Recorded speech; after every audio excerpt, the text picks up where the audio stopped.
자, 때는 2017년 10월에 출제됐었던 지문이고요. 메를로 퐁띠.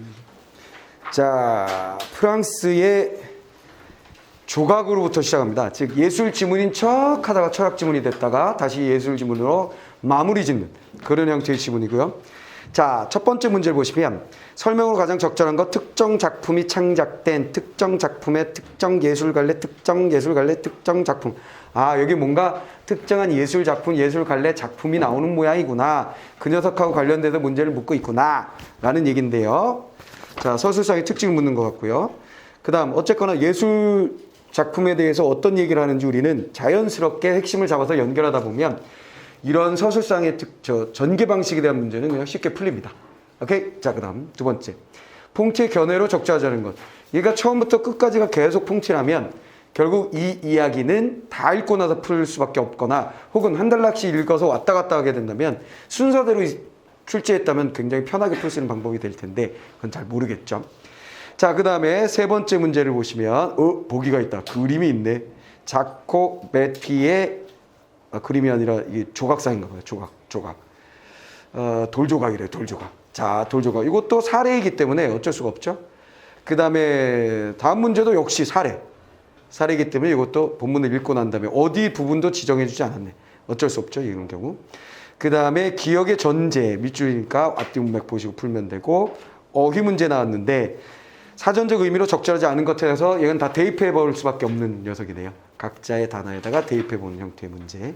자, 그러면 뭐 자연스럽게 먼저 풀어버릴 수 있는 문제는 없어요. 명확하게 어느 부분에 대한 문제라고 명확하게 제시된 게 없기 때문에 어느 부분을 보고 딱 풀거나 이렇게 하기는 좀 어렵습니다. 퐁티에 대한 얘기가 전체적으로 들어있는 것 같고. 자, 그럼 일단 이 아저씨하고 한번 친해져 봅시다. 자, 첫 번째 저명한. 저명한? 이거 어휘 문제니까 바로 푸셔도 돼요. 세상에 이름이 널리 드러나 있는. 괜찮네. 그럼 땡 주는 거지. 저명한 바로 주는 거죠. 프랑스의 현대조각가 로댕이 생각하는 사람은 예술작품 나왔다. 첫 번째 문제 예술작품의 예술가의 뭐 이런 거 나왔었잖아요. 사람은 조각이 시각적인 예술이라는 통념을 거스른다. 첫 번째 단락에서 우리가 알게 된 건 자, 첫 번째 단락을 통해서 우리가 알게 된 건 뭐예요? 바로 생각하는 사람이라는 조각. 그쵸? 생각하는 사람이라는 조각 작품이 있고, 자, 조각이 있고, 생각하는 사람은 뭐다? 시각 예술의 통념을 거스른다고? 응? 이게 시각적 예술일 텐데, 뭔 소리야? 잘 모르겠으니까 더 넘어가고. 자, 생각하는 사람은 작가가 청동 자체의 질감을 그대로 살려 표현이며 거칠며 시각적으로 완벽한 실루엣을 보여주지 않는다. 거칠어. 완벽하지 않아. 이에 따라 생각하는 사람을 자, 계속해서 연결되고 있어요. 마주한 감상자는 표면의 거친 질감 자체를 경험하게 된다. 뭐야? 얘는 표면의 거친 질감을 가지고 있고 그런 질감에 대한 경험을 제공하는 녀석이에요. 근데 그것의 중요한 의미는 뭐냐면 조각은 시각예술이다. 조각은 우리는 일반적으로 시각으로 감상하는 시각예술이라고 보는 그 통념을 깨뜨렸대. 통념을 깬 거래, 이게. 근데 어떻게 깨졌는지는 일단 아주 명확하진 않아. 근데 잠깐만 생각해보면 당연히 깨진 거라고 볼 수 있는데 왜냐면 질감, 이 질이라는 것은 어떤 감각으로 느끼는 거예요? 거칠거칠, 촉각이잖아요. 그렇죠? 그러면 그 얘기였구나. 얘는 촉각이니까 시각, 그러네. 이렇게 돼 있는 거지. 조각이 시각 예술이라고만 생각하셨어요? 로댕을 보세요.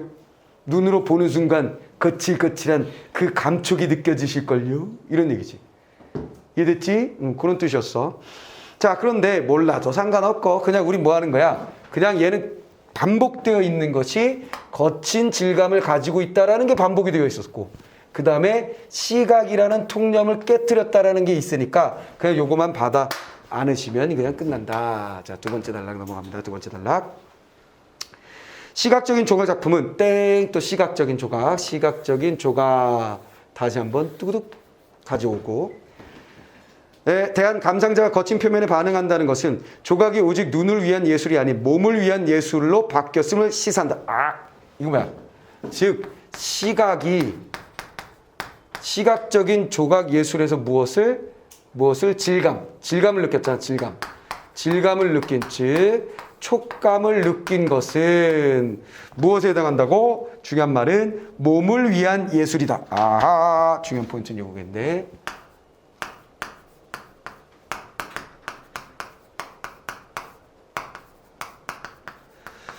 자, 그래서 여기서 제일 중요한 말은 몸. 이게 제일 중요한 말이죠. 몸을 위한 예술이 만들어졌습니다. 끝.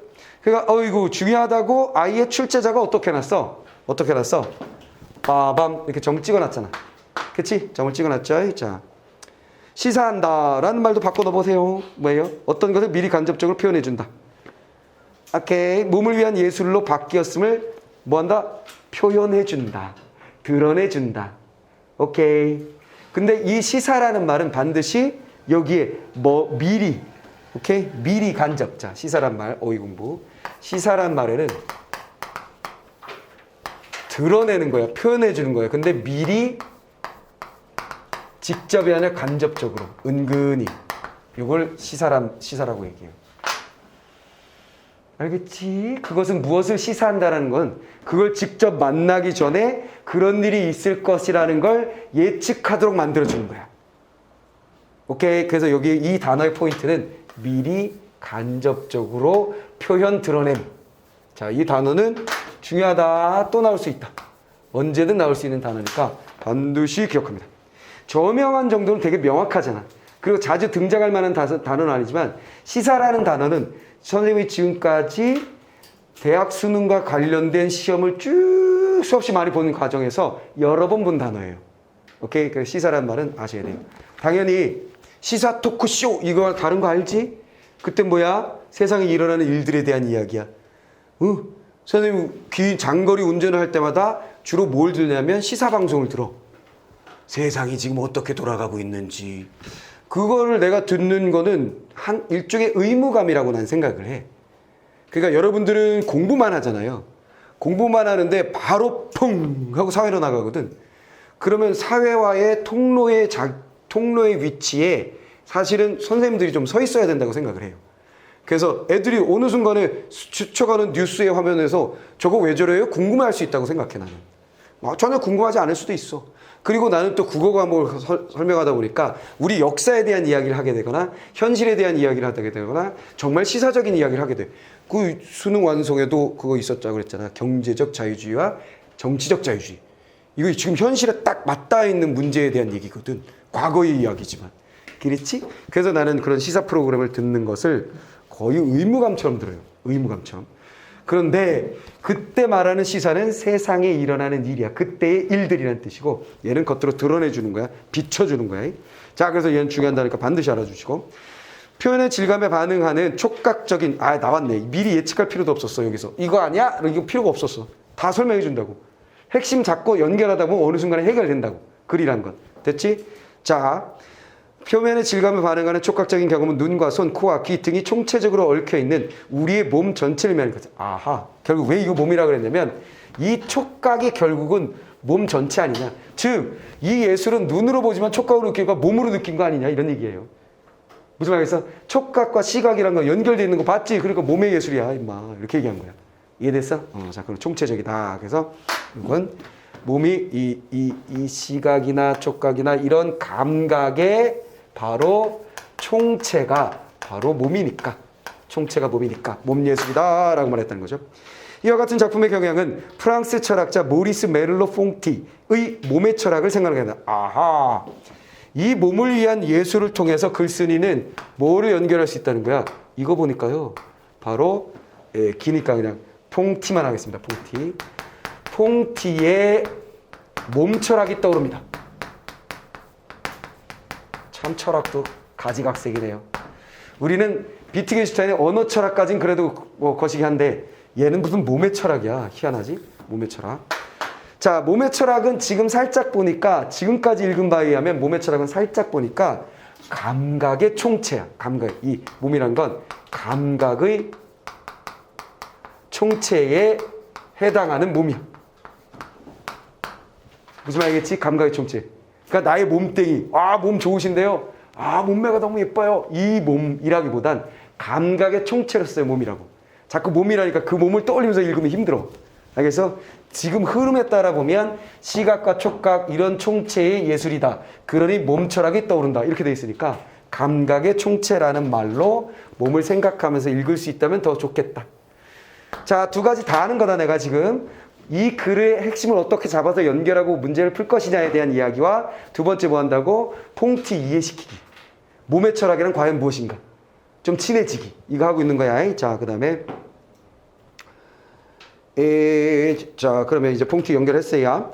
자, 퐁티는 이제 퐁티가 들어가는 거야. 예술 끝났어.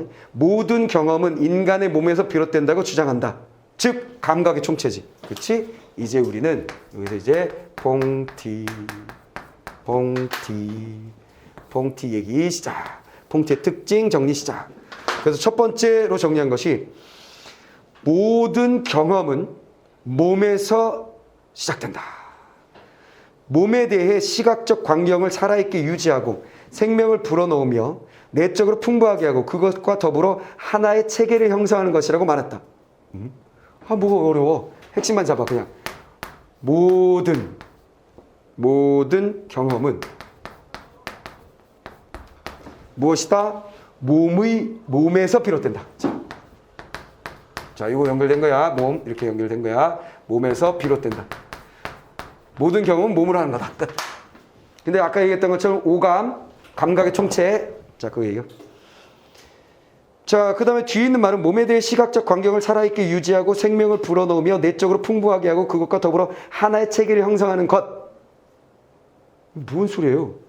조금 설명을 해준다면 몸의 이 감각의 총체를 가지고 우리는 수없이 많은 경험들을 어떻게 하는 거야? 시각적으로 봤지만 그걸 살아있게 만들고. 무슨 말이겠어? 시각적으로 봤지만 살아있게 만들어. 봐봐, 지금 저 조각상도 내가 눈으로 봤지만 야, 그 거칠거칠한 게 말이야 뭔가 남성미가 확 넘쳐나고 말이야 맥긴 그게 아니니까 막 다르더라고 막 이런 거 할 거 아니야. 눈으로 거기에 들어가서 사람들이 이게 로댕에 우와 했겠어? 누가 들어가 만져 안 돼요 막 했을 거 아니야. 그 들어오지 마세요 있었을 거 아니야. 근데 눈으로만 보면서 우한 거지. 그거만 했겠냐고. 야, 제가 누가 창을 들고 있는데 막 말 달리는 소리가 들리는 듯 했어 뭐 이런 것도 있을 수 있고. 무슨 말이겠어? 무슨 상을 봤는데 와, 그 아름다운 육체 와, 향기롭기까지 했어 뭐 이럴 수도 있는 거 아니야. 오감이 총체적으로 쓰이는 거야. 모든 경험이. 그러니까 시각적인 경험이 어떻게 된다? 살아있게 만들어지고. 됐지? 살아있게 만들어지고. 또 생명을 불어넣으며 내적으로 풍부하게 되고. 그러니까 살아있게 됐으니까 생명력이 있고 풍부해지고 더불어 하나의 체계를 형성하는 것이다. 그래서 뭐야? 하나의 체계를 만들어. 시각이지만 체계를 만들어. 시각적 경험을 따라 해서 종합적으로 체계를 만들어내는 녀석이야. 자, 이 문장을 여러분들이 수능의 장에 가서 이해할 수 있느냐? 불가. 문제 그걸 이해하고 앉아있어. 이건 뭐예요? 한번 상상해봐야 돼. 무슨 말이겠지? 그러니까 우리는 어떻게 하는 거야? 그냥 뭐만 가져와. 하여간 시각적인 걸 체계로 만든다는 얘기인데 뭔지 모르겠어. 그럼 넘어가면 돼. 그리고 이거보다 더 중요한 건 뭐야? 모든 경험이라는 것은 몸이라는 것에서 비롯된다. 그리고 살짝 내가 이것까지 했으면 너무 좋겠다라는 건 몸을 단순히 몸으로 생각하지 말고 감각의 총체라고 생각하고 이어간다면 완벽하다. 너무 좋다. 근데 그거 못하면 상관없어. 그냥 몸이라고 하면 돼. 이해됐지? 자, 그렇게 하시면 좋겠다라는 얘기죠. 자, 그 다음에 자, 다음으로 넘어갔어. 하나의 체계를 형성하는 것이라고 했다. 몸의 주체의 지위를 부여하는 것. 그건 바로 뭐냐면 몸을 단순히 몸뚱이 육신 고기 덩어리로 보는 것이 아니라 얘를 무엇으로? 주체. 자, 이게 중요한 거죠. 주체로 승격시킨 거야. 몸이 주체다. 인식의 주체다. 자, 됐죠? 세계의 존재를 의심하거나 부정하지 않으며 세계의 의미, 그는 세계의 존재를 부정하거나 의심하지 않아요. 세계의 의미는 그 속에 뿌리박고 있는 주체인 몸에 의해서만 길어낼 수 있는 것이라고 봤다. 떠던. 자, 몸으로 뭘 할 수 있다고? 세계의 의미를 끌어낼 수 있다. 자, 세계의 의미를 주체인 몸을 통해서 끌어낸다. 끝났어. 됐지?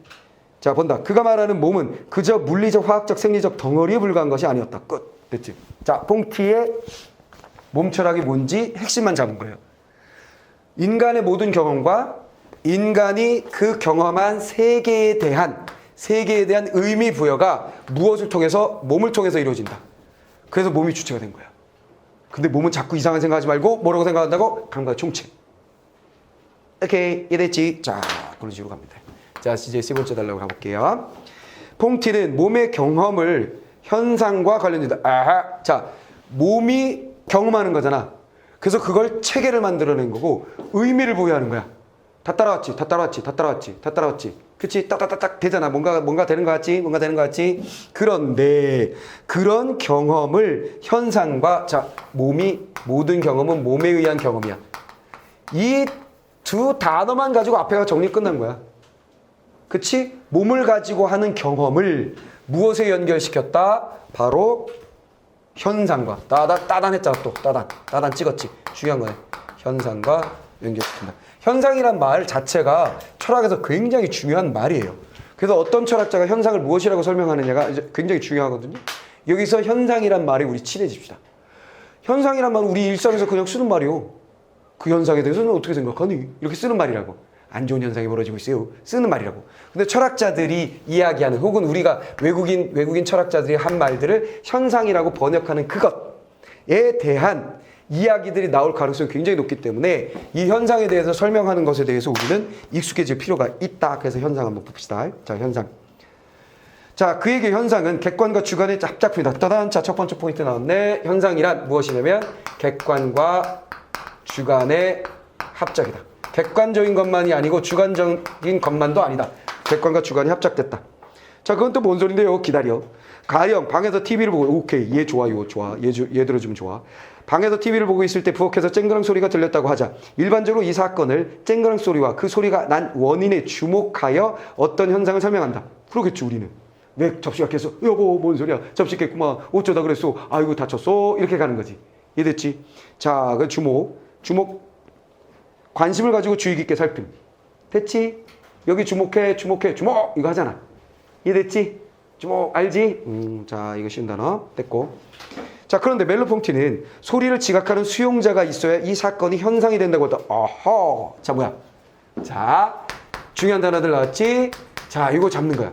수용자가 있어야만 특정한 어떤 사건이 무엇이 된다? 현상이 된다. 이해됐어? 이해됐지? 핵심 잡았지? 수용자가 있어야 사건이 현상이 된다. 뭔 소리냐? 접시가 떨어진 것이 원인이 되어서 아무리 큰 쨍그랑 소리가 났더라도 그 진동을 소리로 지각하는 수용자가 없다면 소리라는 현상을 발생하지 않는다. 야, 이거 우리 양자역학에서 공부했었던 것 같은데? 여기서 아인슈타인이 욕했었잖아. 그럼 우리가 달을 보지 않는 순간에는 달이 없다는 것이냐, 이 멍청이들아, 이거 했었잖아. 무슨 말이겠어? 우리가 관측 자체가, 측정 자체가 영향을 끼쳐서 왼쪽으로 돌지 오른쪽으로 돌지 결정해준다, 이런 거 있다고. 했지, 우리 이거. 이 집은 했지. 했어. 그거 비슷한데? 그치? 자, 그래서 어쨌거나. 수용자가 없다면 소리라는 현상은 우리가 흔히 실제하는 대상이라고 부르는 객관과 수용자의 주관이 결합해야 만들어진다. 아, 정리 끝. 자, 이게 바로 뭐야? 수용자가. 바로 주관이에요. 사건이 있다. 이게 바로 뭐예요? 객관이면서 이 사건이라는 것 자체가 객관이면서 여기에 하나의 또 다른 대상이란 말로 할 수도 있겠죠. 예를 들어서 이것이 합쳐졌을 때 빠밤 현상이 만들어지는 거야.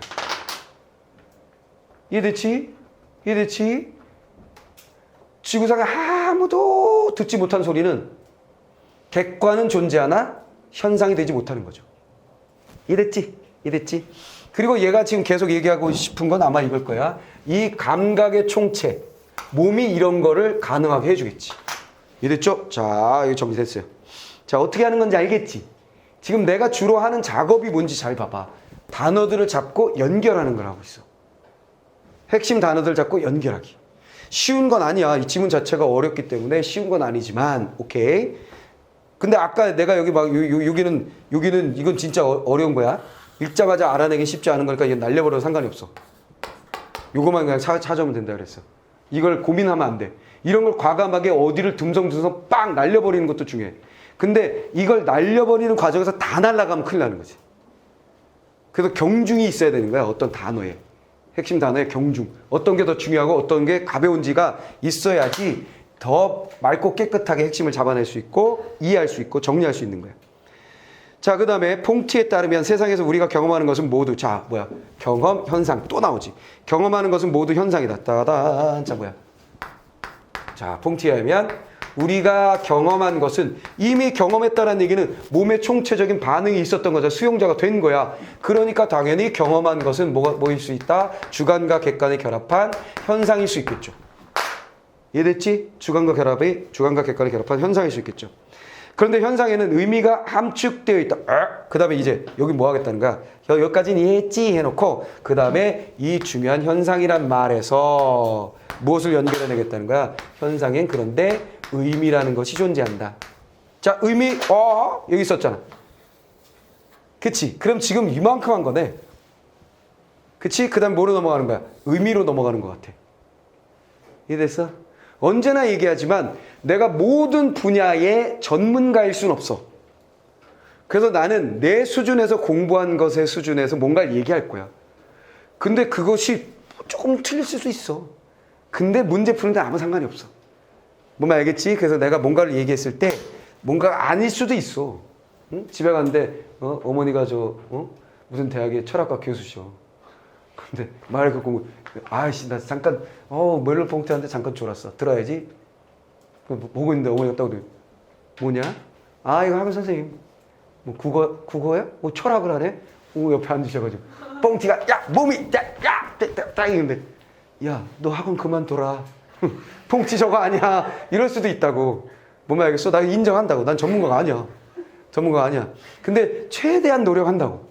다양한 분야에서 내가 최대한 여러분들에게 정보를 주기에도 노력을 하고 있으니까 뭔 알겠지? 엄마가 학원 그만 다니라고 해도 꼭 나오세요. 알았죠? 꼭 나오시기 바랍니다. 자, 그래서 얘는 분명 이쪽하고 이쪽이 좀 연결되고 있는 듯한 분위기. 오케이? 그런 걸 알아낼 수 있는 게 결국 뭐였어? 막연하게 읽는 게 아니라 팍 포인트를 잡으니까 연결이 되잖아. 연결이. 내 말 알겠어? 될 수 있으면 좋다. 자, 그 다음에 의미로 넘어갔어요. 자, 모두 현상이다. 의미가 함축되어 있다. 그는 현상이 발생한 곧 의미를 탄생이라고 본다. 따다. 현상이란 건 결국 자연스럽게 의미의 탄생이다. 그러니까 철학자 얘기는 말이 어려울 뿐 이해하고 나서 정리해 놓으면 별 얘기 아니라 그랬어. 누구나 다 할 수 있는 얘기일 수도 있어. 무슨 말 알겠어? 근데 그것까지 도달하고 그것을 정리하고 이론화하고 체계를 만들어내는 게 철학자니까 가능한 거지. 무슨 말이겠어?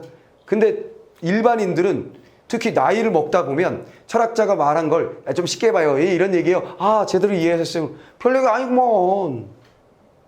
내가 맨날 일하면서 느낀겨. 이렇게 되는 거야, 그냥. 뭔 말이겠어? 자. 어쨌거나 그렇고요. 자, 그 다음에 연결 봅니다. 이를 설명하기 위해서 멜르퐁티는 또 이거 얘 들어주나 봐. 좋아. 독일의 철학자 후설에 지향성이 개념을 활용한다. 자, 경험은 현상이요. 현상은 의미의 탄생이다 했을 때 이걸 설명하기 위해서 뭘 가져왔냐면 후설에 지향성이라는 개념을 가져왔어요. 지향성. 지향성 뭐 어렵지 않은데 뭔가를 지향하는 건데 지향성을 가져옵니다. 자, 활용한다. 후설에 따르면 우리의 의식은 항상 무엇으로 향해 있다. 그렇지. 지향. 무엇을 향한다. 됐죠? 이러한 지향성의 개념은 수용하여는 건 뭐야? 받아들인다는 얘기지. 자, 보세요. 옳다고 인정함. 옳다고 인정함은 수긍이야, 수긍. 긍정으로 보는 거야, 수긍. 그쵸? 수용한다라는 것은 그냥 받아들이는 거예요.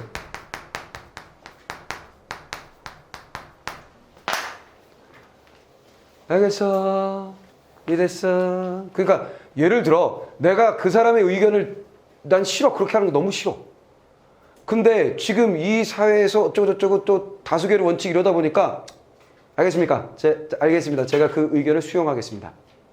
이렇게 말하는 거지. 특히 우리가 화작으로 넘어가면 협상. 오케이. 우리 주민들은요 그걸 원하지 않아요. 이렇게 하다가 그러면 이렇게 해주신다면 제가 그 안을 수용하죠. 라고 했을 때 그 안을 수용하죠가 바로 긍정한다는 뜻이 아니잖아. 옳다고 생각한다는 거 아니잖아. 난 지금도 싫어. 하지만 대신 이걸 해준다면 내가 그걸 받아들일게. 이 개념이거든, 수용이란 말이. 내 말에 대해서. 근데 여기에는 그런 내가 지금 극단적으로 수용이라는 말이 두드러지게 수긍이란 말과 차이가 나는 사례를 전해줬지만 여기는 딱 그게 느껴지는 문장은 아니야. 그러니까 철학자가 누구 걸 수용했다면 옳게 여겼을 가능성이 너무 높거든. 앞뒤 맥락도 없으니까. 그래서 이걸 설명하기 위해서 이걸 가져왔다. 딱 그러면 이게 쓸모가 있어서 가져왔겠지 이렇게 생각하지. 무슨 말 알겠어? 이해됐어? 다분히 그래서 그런 것에서 벗어나기 위해서 출제자는 무슨 말을 집어넣냐면 사전적 의미라는 말을 집어넣은 거야. 무슨 말이겠어? 야, 이게 좀 너무한데? 이럴까 봐. 너무한 문제야. 나 사전적 의미로 냈어. 대한민국 국민이 수용과 수긍은 구분해야지. 고등학교 3학년 졸업했는데 그건 네 생각이지. 출제자 네 생각이지. 그게 어디 쉬운 일이냐 이런 뭉충이 같은. 자, 근데 하여간 그런 얘기예요. 그래서 얘는 내가 보기에 좀 어려웠어요. 어려운 문제임에 틀림이 없습니다. 어려운 문제임에 틀림이 없어요. 근데 그런 나온 김에 수용과 수긍에 대해서 수용과 수긍의 차이에 대해서 내가 극단적인 사례를 가지고 설명해 준 거야. 무슨 말이겠어? 당신의 안을 내가 수용하겠소 라는 말이 옳다, 긍정이다는 말은 분명 아니다. 무슨 말이겠어? 긍정의 수용도 있지만 안 긍정의 수용도 있을 수 있다는 걸 내가 보여준 거예요. 자, 그래서 어휘 문제 그렇게 해서 제껴버리고, 자, 지향성이 우리가 경험하는 모든 현상과 의미의 토대라고 했다. 뭐라고? 토대래. 이게 또 토대. 그치? 저기 누구야? 비트겐슈타인의 토대는 뭐였어? 토대는 그 사회가 가지고 있는 공통 생활 양식이었잖아. 그치? 형식이 그 토대였다고.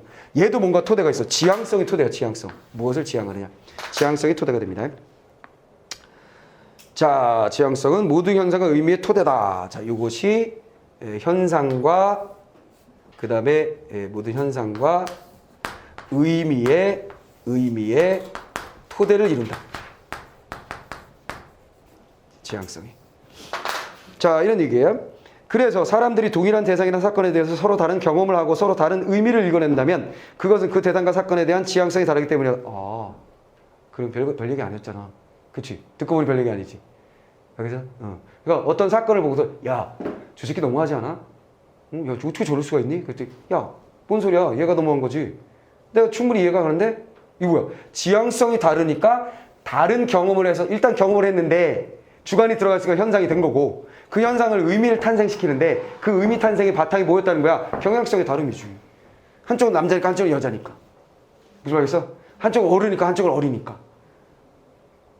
한쪽은 자유주의 사고 방식을 가지고 있고 한쪽은 뭐 봉건적인 사상을 가지고 있으니까 뭐 이렇게 차이가 나는 것이지. 이랬지? 자, 그런 얘기예요. 별거 아니었네. 자, 메를로퐁티는 세계에 대한 인간의 반응을 지각이라고 부른다. 세계에 대한 반응을 지각. 또 새로운 개념 또 나왔어. 자, 다섯 번째 지각.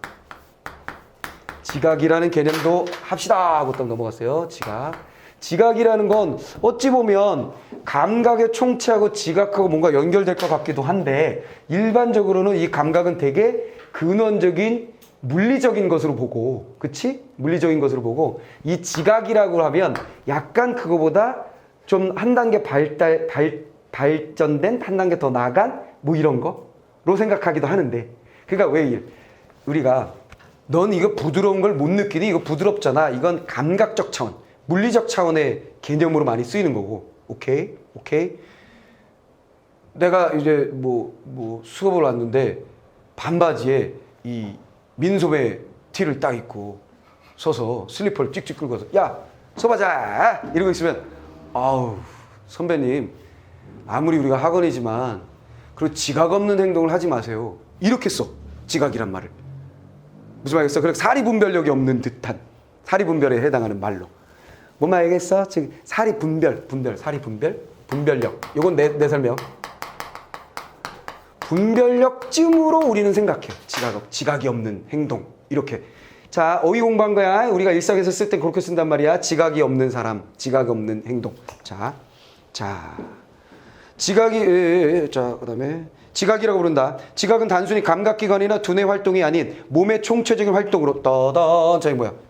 자, 얘는 뭐라고? 그냥 단순의 감각이나 혹은 두뇌의 이성적인 그런 것에서 벗어나서 이런 걸 넘어선 바로 뭐야? 감각의 총체. 몸의 총체. 이거 계속 하는 거잖아. 몸의 총체. 같이 지각이다. 그러니까 단순히 지금 아까 내가 구분했었던 것을 메를퐁티는 싫어하는 거지. 부드럽다 느끼는 거 이건 물리적인 건 감각적인 거고 지각이 있네 없네는 그 이런 거야 라고 내가 구분을 해버렸잖아. 근데 퐁치는 뭐야? 야 몸이 그거야 그냥 이렇게 얘기하는 거지. 그래서 퐁치가 뭐라고 얘기했던 거야? 얘를 주체로 격상시켰다라고 말한 거지. 몸을. 이해됐어? 단순한 감각이 아니라 그거 이상으로 격상시켰다라고 말한 거예요. 자, 몸의 총체적인 활동으로 세계에 참여하는 것이다. 가령, 자, 또 예를 들어서 땡큐. 모니터를 보고 있다고 하자. 우리는 항상 어느 하나의 시공간적 경로에서 대상을 바라본다. 당연하지. 나의 조망에 내가 바라보는 것에 대해서 드러난 부분과 감춰진 부분이 있다. 내가 실제로 보는 것은 모니터의 정면이다. 그런데 멜로퐁티는 이때 몸에 축적되어 있는 체험을 바탕으로 보이는 것만이 아니라 직접 눈에 보이지 않는 것까지 함께 지각한다고 말했다. 따단. 자, 여기서 중요한 말 뭐야? 체험을 바탕으로. 그걸 바탕으로 지각한다. 당연한 거지. 아까 그 조각상을 만지지 않았음에도 불구하고 야 거친데 되게 꺾을 거라고 남성미가 느껴져 라고 얘기했을 때 그건 뭐야? 그 거친 것을 경험해봤었기 때문에 그런 말을 할 수 있는 거잖아. 그렇지? 그래서 지각이란 체험을 통해서 이루어질 수 있다. 뭐 이런 얘기죠. 근데 그 체험이라는 게 결국 뭐라 그랬어요? 모든 경험 어디서 온다고 그랬어? 몸의 감각의 총체적인 것을 모든 경험이 온다 그랬잖아. 이해됐지? 그러니까 이건 뭐야? 체험에서 온다는 건 몸의 총체를 또 강조한 말이야. 지각이란 그냥 감각적인 차원의 것도 아니고 두뇌 이성적인 것까지 두뇌 이성적인 것으로 구분해서 얘기할 것도 아니고 결국 몸의 총체다. 그것은 체험이다. 무슨 체험? 감각 총체의 체험이다. 뭐 이런 얘기로 연결이 되는 것으로 보여짐. 자, 그 다음에 그런데 멜로퐁티는 이때 몸에 축적되어 있는 체험을 바탕으로 보는 것만이 아니라 직접 눈에 보이지 않는 것까지 함께 지각한다고 말한다. 이때 다양한 감각이 소통되고 통일될 수 있는데 그는 이것이 또한 순수 지성의 작용이 아니라 이 사람은 보통 기존의 시각을 깨는 거야. 순수 지성의 작용이 아니라 뭔지 알겠지? 이 사람 뭐야? 두뇌 이것만 가지고 하는 게 아니다 이렇게 얘기했잖아. 몸의 격상 이것만 생각하면 돼. 뽕티 딱 그럼 뭐야? 몸 딱 끝나면 돼. 몸이 뭔데? 감각의 총체 끝 이렇게 되는 거야. 경험은 몸, 무슨 말에서 지각은 몸, 그래서 의미는 몸, 모든 것이 몸에서 나오면 끝 이렇게 하면 되는 거지. 이해됐지? 자, 그렇게 적용하시면 됩니다. 자, 그는 이것이 또한 순수 지성의 작용이 아니라 몸의 작용이라고 했다. 그는 지각과 같은 활동을 통해서 세계에 속해 있으면서 세계를 향해 나아가는 주체를 세계의 존재라고 부른다. 우린 뭐야? 결국 세계에 있으면서 그 세계를 지각하고 세계의 의미를 부여하는 우리 같은 사람들이 뭐라는 거야? 세계의 존재래요. 아이 참 말도 많네. 자, 불편하게 말도 많아요. 자, 그 다음에 우리는 예술 작품을 경험하는 것과 같은 특정한 지각 활동을 통해서 세계의 존재임을 지각할 수 있다. 내가 살아있으면 무엇으로 느끼는 거야? 세계의 존재이니까. 세계를 바라보고 세계를 총체로 느끼고 몸으로 느끼고 그것에 대해서 의미를 부여하니까 나는 살아있음을 느끼는 거야. 내가 세계 존재로서 살아있음을 느끼는 거야. 알겠지? 데카르트가 얘기했었던 뭐하고 비슷한 게 아니라 데카르트로 치면 데카르트가 뭐라고 했어? 나는 생각한다 고로 존재한다 이렇게 말했잖아. 그치? 세상을 의심할 수 있으므로 내가 존재하는 거지. 그 얘기는 결국 부정할 수 없는 유일한 진리는 의심하는 주체로서 내가 있다라는 것이다 라는 결론을 끌어낸 거였거든. 무슨 말이겠어? 여기서는 뭐야? 세계의 의미를 부여하는 몸뚱이를 가진 총체, 감각의 총체, 몸뚱이를 가진 나라는 존재, 세계의 존재가 있다 라는 얘기야. 오케이? 자, 그 다음. 자, 지각이 이루어지는 장은 순수한 객관적인 세계도 순수한 주관적인 세계도 아니야. 왜 이건 뭐 앞에서도 주관과 객관의 합작이라 했으니까 비슷한 얘기가 나오는 것 같아. 그치? 자, 조금 받아들일만 하지. 왜냐하면 그것은 대상과 주체가 서로 만나 관계함으로써 지각이 일어나는 장이기 때문이야. 오케이, 알았어. 지각이 일어나는 장을 멜로퐁티는 현상적 장이다. 아하. 자, 현상적 장. 그러니까 이게 느껴졌는지 모르겠지만 지금 계속해서 뭐야? 경험, 그것은 현상, 그것은 의미, 그것은 세계의 의미. 계속 연결되는 거야, 다. 그것의 바탕에 뭐 있다? 몸, 총체. 감각의 총체인 몸이 있음. 이런 얘기지. 그러니까 당연히 경험의 장은 현상의 장이고, 그치? 지각의 장은 현상의 장이고, 경험의 장은 현상의 장이고, 다 이게 연결되는 거예요. 자, 현상적 장이라고 부른다. 현상적 장에서 세계는 지각하는 주체나 그 대상과 분리되어 존재하지 않는다. 따다한 포인트 이거 잡아야 되겠네. 분리되어 존재하는 건 아니다. 내가 세계의 존재로서 그 세계와 분리되지 않아. 오케이? 분리되지 않는다. 왜냐하면 주관과 객관이 분리된다면 분리될 수밖에 없잖아. 그치? 근데 얘는 뭐라 그래서 주관과 객관이 하나가 돼야 된다는 거지. 섞여져야 뭐가 되는 거니까. 됐죠? 자, 그래서 분리되어 존재하지 않는다. 지각 활동은 사유보다 앞서는 몸의 활동이며 그 활동의 순간 지각하는 주체는 사유보다 앞서는, 자, 이런 거 주의해야 돼. 사유보다 앞서는. 그 사유보다 앞서니까 사유를 개무시했잖아. 이해돼서? 왜 몸이 중요하니까. 그러니까 선택지를 풀 때 내가 완벽하게 이해하지 못해도 사유를 통해 이런 뭐야? 이거 얘 거 아닌데 이걸 알아야 되는데 이해하지 못해도 알아내야 된다는 거지. 정리해서. 내가 하는 말이 뭔 말인지 알겠지? 이해됐지? 그걸 알아낼 수 있으면 돼. 그래서 항상 포인트가 되는 건 분리가 아니라 사유가 아니라 사유에 앞서서 뭔가를 부정하고 있을 때 걔네들 챙겨야 돼. 왜? 걔네들을 얘 걸로 놓는 순간 틀린 선택지가 되는 거니까. 무슨 말인지 이해돼서? 이해됐지? 자, 그런 얘기예요. 자, 사유보다 앞서서 몸의 활동이며 그 활동의 순간 지각하는 주체는 세계에 참여해서 세계의 의미를 파악한다. 됐지? 참여하는 거야. 참여하는 거야. 분리되거나 분리되지 않고 사유에 앞서서 뭐한다? 참여하는 거야. 왜? 주관으로서. 주관과 객관이 합쳐져야 되니까. 됐지? 이해됐지? 자, 그런 식으로. 자, 의미를 파악한다. 이러한 관점에서 멜로퐁티는 세계를 주체가 사유를 통해 이념으로 구성하는 것으로 여겨 주지주의 철학의 입장을 비판한다. 아, 사유 비판했지. 주지주의. 왜 주지주의 시 이런 거 있어? 이성중심의 시, 이미지즘 막 이런 거 있단 말이야. 오케이, 그런 거 싫어해. 그러니까 여기는 몸, 감각과 뭐가 되는 거야? 지성, 뭐 사유, 지성, 이성, 사유 이런 게 되는 거지. 그러니까 어찌 보면 이게 너무 극성적으로 극성 맞게 주류를 잃었잖아. 그래서 절대 지성, 이성 막 이런 거 나오고 막 난리 났잖아. 그러니까 뭐야? 아네시 이런 거지. 아네시한 게 프랑스 쪽인 거지 또. 그래서 독일의 관념. 야, 독일만 철학하냐? 아네시. 몸이 주게 이렇게 해버리는 거지. 뭔 알겠어? 그런 움직임이다라고 보시면 되겠어요. 자, 멜로퐁티가 몸을 근원적인 것으로 내세우는 데에는 몸보다 인간의 추상적인 정신활동, 즉 지성을 궁극적인 가치로 내세웠던 서양 철학적 전통에 대한 도전이다. 아, 데칼코마니 계속 나오지. 됐지? 지성, 여기 날려버려야 돼. 지성, 이성, 사유 막 날려버려야 돼. 됐어. 그럼 문제는 풀리는 거야. 됐죠? 자, 서양의 철학의 근대에 이르기까지 인간의 몸은 폄하하고, 폄하 나왔지 뭐야? 가치를 깎아내는, 오케이. 지성을 최고의 가치로 여겼는데 멜로퐁티는 그에 반하여 입장을 제시한 것이다. 인간의 지성 또한 광범위한 몸의 활동의 일부분일 뿐이라보다 따다 주의해야 될 거 뭐야. 이런 것들을 부정했지만 이게 없다, 이런 건 필요 없다가 아니라 이게 뭐야. 포함된다는 뜻이었어. 일부분이라고 그랬지. 이해됐지? 자, 부분일 뿐이라고 보았다. 이와 같은 입장은 서양의 지적 전통과 대립되는 것이다. 됐어. 알았어. 끝나버렸어요. 자, 어찌 보면 비트겐슈타인보다는 좀 단순할 수도 있어. 그치? 용어들이. 그 사람은 이론 이렇게 돼 있으니까 뭔가 비교할 게 많았었지만 비트겐슈타인보다는 조금 단순한데 하여간 그다지 훨씬 더 쉽다라고 얘기할 수는 없어요. 근데 핵심을 잡기는 계속 반복되니까 역시 얘도 고리만 잘 잡으면 핵심 잡을 수 있습니다. 퐁티에게 몸은 세계를 지각하는 주체이며 또한 인간 존재의 실존적인 표현이다. 몸을 중시하는 로댕의 작품은 이러한 멜로퐁티의 철학을 떠올리게 한다. 다시 돌아왔네. 로댕의 종은 눈만을 위한 것이 아니라 몸을 위한 것을 바꿔놓았다. 그의 작품은 그저 시각적 충족을 위한 것이 아니며 구체적인 몸의 반응을 이끌어내는 공간을 창출하고자 하는 것이다. 따제 몸의 반응은 시각적인 것만 아님. 이와 같은 작품은 관람객과 밀착된 관계를 맺게 된다. 반면에 오로지 눈에 보이는 것만을 감상하게 되는 작품은 몸과 분리되어 작품과 몸이 밀착된 관계를 맺기 쉽지 않다. 분리 아니라고 했어. 이거 주의하라고 했지.